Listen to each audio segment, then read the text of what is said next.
매일 아침 지옥철에 몸을 싣고 무거운 발걸음으로 출근을 하면서 남들보다 늦게까지 남아 뼈 빠지게 야근을 하는데도 불구하고 왜 내 통장 잔고는 항상 제자리를 맴도는 것인지 억울해서 밤잠을 설치신 적이 있으실 겁니다. 누군가는 땀 흘려 일하는 것이 미덕이라 말하지만 냉혹한 자본주의의 현실 속에서 여러분은 지금 누군가에게 여러분의 가장 소중한 자산인 시간을 아주 헐값에 팔아넘기고 있는 중일지도 모릅니다. 반대로 내가 깊은 잠에 빠져있는 새벽에도 달콤한 휴가를 떠나 해변에 누워있는 그 순간에도 전 세계에서 가장 똑똑한 천재들이 나를 위해 밤낮 없이 코드를 짜고 혁신을 만들어내게 하는 사람들이 있습니다. 바로 QQQ, QLD, TQQQ에 자신의 자본을 던져두고 기꺼이 시간을 내버리지 않는 사람들입니다.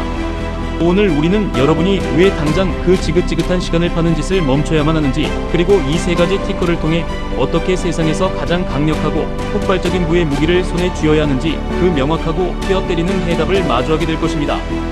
이 거대한 비밀을 풀기 위해 우리는 1983년 미국 뉴욕 퀸즈의 어느 낡고 허름한 아파트로 시간을 거슬러 올라가야 합니다. 인도에서 막 건너온 한 어머니가 두 아들의 손을 잡고 낯선 땅에 짐을 풀었습니다. 남편은 곁을 떠났고 고향에서 딴 약사 자격증은 미국에서 한낱 종이 쪼가리에 불과했으며 영어조차 제대로 구사하지 못하는 절망적인 상황이었습니다.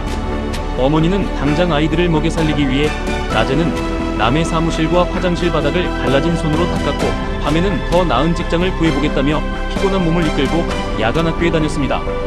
어머니가 9살 난 작은 아들에게 해줄 수 있는 유일한 말은 방과 후에는 무조건 도서관에 가, 이 한마디뿐이었습니다. 총기 사고가 빈번한 위험한 동네 거리로부터 아들을 지키기 위한 가난한 어머니의 눈물겨운 사랑이자 처절한 방어책이었습니다. 어머니의 삶은 숭고했지만 차가운 자본주의의 렌즈로 들여다보면 그것은 철저하게 시간을 파는 인생이었습니다. 청소 1시간에 얼마, 2시간에 얼마, 철저히 자신의 노동시간을 쪼개어 돈과 교환하는 삶이었고, 본인이 몸살이 나서 청소를 하루 쉬면 그날의 수입은 정확히 0원이 되는, 내가 멈추면 돈도 함께 멈춰버리는 끔찍한 굴레였습니다. 하지만 매일 도서관 구석에 웅크리고 앉아있던 9살 소년 나발 라비칸트는 그곳에서 수많은 책을 읽어내려가며 서서히 한 가지 무서운 진실에 눈을 뜨기 시작했습니다. 도서관에 꽂혀있는 책 한 권은 누군가 단 한 번 고생해서 써두면 100명, 10,000명, 아니 1억 명이 읽어도 계속해서 가치를 전달한다는 사실이었습니다. 저자가 잠들어 있는 순간에도 그 책은 누군가의 손에 들려 읽히고 있다는 것, 즉 한 번 만들어두면 영원히 스스로 일하는 복제되는 자산이라는 위대한 개념이 어린 소년의 머릿속에 깊게 박힌 것입니다.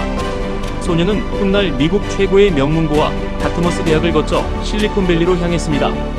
1999년 25살의 피 끓는 청년이 된 그는 에피니언스라는 벤처 기업을 공동 창업했습니다. 그는 자신의 청춘을 온전히 그곳에 갈아 넣었습니다.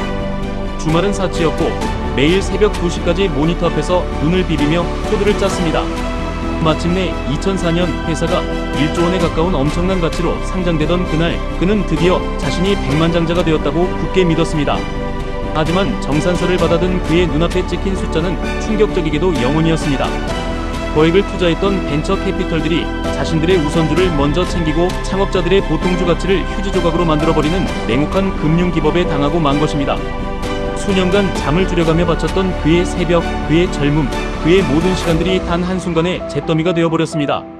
일주일 동안 식음을 전폐하고 침대에 쓰러져 있던 그의 머릿속에 문득 퀸즈에서 남의 집 화장실을 닦던 어머니의 구분등이 스쳐 지나갔습니다.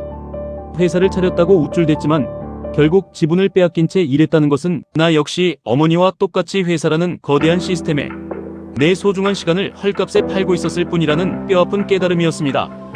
그는 자리에서 일어나 노트를 펴고 떨리는 손으로 자기 인생을 송두리째 바꿀 단 한 문장을 꾹꾹 눌러 적었습니다. 다시는 내 시간을 팔지 않겠다. 이 피 맺힌 다짐을 시작으로 그는 훗날 우버, 트위터, 노션 등 100개가 넘는 실리콘밸리 유니콘 기업의 초기 투자자가 되었고 수천억 원의 자산을 굴리는 거물로 성장했습니다. 그는 세상을 향해 단호하게 말합니다. 인간이 부를 쌓을 수 있는 레버리지, 즉 내 시간과 노력을 기하급수적으로 증폭시켜주는 도구는 역사상 단 4가지뿐이라고 말입니다. 첫째는 노동, 다른 사람의 시간을 돈으로 사는 것입니다. 둘째는 자본, 돈이 스스로 굴러가며 새로운 돈을 벌어오는 것입니다. 셋째는 코드, 한 번 짜두면 인건비 없이 무한대로 작동하는 소프트웨어입니다.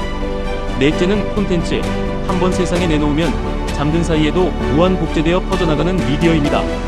워런 버핏은 평생 자본이라는 레버리지를 썼지만 나발 라비칸트는 현대사회에서 가장 강력한 레버리지는 바로 코드와 콘텐츠라고 강조합니다. 하지만 여기서 우리는 깊은 절망감에 빠질 수 있습니다. 평범한 직장인인 우리가 당장 구글급의 코드를 짤 수도 없고 수백만 유튜버처럼 콘텐츠를 만들 수도 없으며 사업을 차려 수많은 직원을 부릴 수도 없기 때문입니다. 그렇다면 우리 같은 평범한 사람들은 평생 시간을 파는 노예로 살아야만 하는 것인지 묻게 됩니다. 바로 이 지점에서 현대 금융 공학이 인류에게 선사한 가장 위대하고 완벽한 선물 QQQ가 등장하는 것입니다. 여러분이 QQQ를 매수한다는 것은 단순한 주식 투자가 아닙니다. 이것은 나발 라비칸트가 말한 4가지 레버리지 중 가장 강력한 2가지, 즉 자본과 코드를 동시에 그것도 가장 극단적인 형태로 소유하는 완벽한 행위입니다. 여러분이 한 달 내내 직장에서 상사의 눈치를 보며 억지로 버텨낸 그 귀한 노동의 대가를 QQQ로 바꾸는 순간 어떤 기적이 일어나는지 아십니까? 애플의 팀 쿡이 새로운 아이폰을 구상하고 마이크로소프트의 사티아 나델라가 챗GPT를 기업에 팔기 위해 전 세계를 누비며 엔비디아의 젠슨 황이 가죽 잠바를 입고 미친 듯이 새로운 AI 칩을 설계하는 그 모든 숨막히는 과정들이 오직 주주인 여러분을 위해 돌아가기 시작합니다. 여러분이 쿨쿨 잠든 새벽 시간에도 지구 반대편 실리콘밸리의 천재 엔지니어들은 머리를 쥐어뜯으며 코드를 짜고 그들의 노동과 천재성이 고스란히 여러분의 자본 레버리지를 타고 통장 잔고로 흘러들어오는 것입니다. 하지만 인간의 욕망은 끝이 없고 그저 시장 수익률에만 의존하기에는 우리가 빼앗겨버린 청춘의 시간이 너무나 아깝게 느껴질 때가 있습니다. 조금 더 빨리 굴레를 벗어던지고 싶고 평범함을 넘어 압도적인 부의 궤도에 진입하고 싶은 열망, 그것을 완벽하게 충족시켜주는 폭발적인 엔진이 바로 QLD와 TQQQ입니다.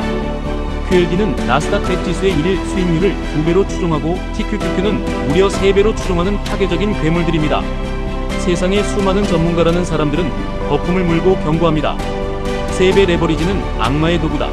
행보장에서는 계좌가 녹아내린다. 한 번의 대폭락으로 인생이 끝장날 수 있다며 겁을 줍니다. 네, 그들의 수학적 계산은 틀리지 않았습니다. 아무런 철학도 없이 그저 오늘 사서 내일 부자가 되겠다는 얄팍한 도박꾼의 마인드로 TQQQ에 접근한다면 그것은 스스로를 지옥불에 던지는 짓입니다. 그러나 나발 라비칸트가 깨달았던 자산의 본질을 빼앗어 깊이 이해한 사람들에게 QLD와 TQQQ는 전혀 다른 차원의 무기가 됩니다. 인류의 기술 발전은 결코 뒤로 후퇴하지 않으며 거대한 혁신을 이끄는 실리콘밸리의 코드 레버리지는 결국 우상향한다는 확고하고 흔들림 없는 믿음이 있다면 이 상품들이 보여주는 극심한 변동성은 결코 공포의 대상이 아닙니다. 그것은 평범한 노동자가 수십 년의 노동시간을 단축시키고 자본가로 도약하기 위해 마땅히 지불해야만 하는 기분 좋은 통행료일 뿐입니다. 2008년 금융위기나 2022년의 금리 인상기처럼 계좌가 반토막이 나고 마이너스 70%가 찍히는 피비린내 나는 폭락장이 오더라도 이 원리를 아는 자들은 절대 시장에서 도망치지 않습니다.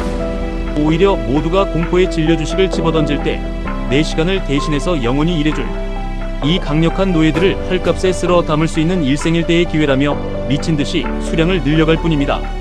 자본주의 사회에서 내가 멈췄을 때 돈도 멈추는 삶과 내가 멈춰도 돈은 미친듯이 복사되는 삶은 단순히 노력이나 게으름의 차이가 아닙니다.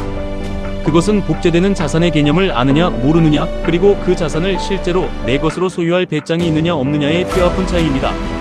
여러분, 지난 한 달 동안 휴일을 즐기고 밤에 깊은 잠을 자는 동안 여러분의 통장에 스스로 알아서 꽂힌 돈은 도대체 얼마입니까? 만약 그 대답이 0원이라면 여러분은 여전히 1983년 퀸즈의 어느 화장실 바닥을 닦고 있던 그 슬프고 고단했던 어머니의 궤도 위에 서 있는 것입니다. 이제 우리는 결단을 내려야만 합니다. 평생토록 남의 회사를 위해 나의 가장 젊고 빛나는 시간들을 한 시간씩 잘라 팔며 소모품으로 살아갈 것인지, 아니면 오늘부터 당장 단돈 10만원이라도 아껴서 QQQ, QLD, TQQQ라는 위대한 자본과 코드의 결정체를 사모으며 나의 시간을 소유하는 주인이 될 것인지 말입니다. 방과 후 도서관 구석에서 시작된 9살 이민자 소년의 위대한 깨달음이 수십 년이 지난 오늘 바로 여러분의 스마트폰 화면 앞에서 강력한 진동으로 울리고 있습니다. 오늘 밤 잠들기 전 여러분의 메모장을 열고 단 한 줄의 문장을 단호하게 적어보시길 바랍니다. 다시는 내 시간을 남에게 팔지 않겠다. 나의 첫 번째 자본 레버리지는 QQQ다 라고 말입니다. 이 작은 행동 하나가, 이 지독하게 평범한 문장 하나가 1년 뒤, 그리고 5년 뒤 여러분을 지긋지긋한 노동의 굴레에서 해방시키고 잠든 사이에도 부가 쌓이는 완전히 새로운 차원의 인생으로 안내할 것입니다. 지금까지 1분 투자 하이젠버그였습니다.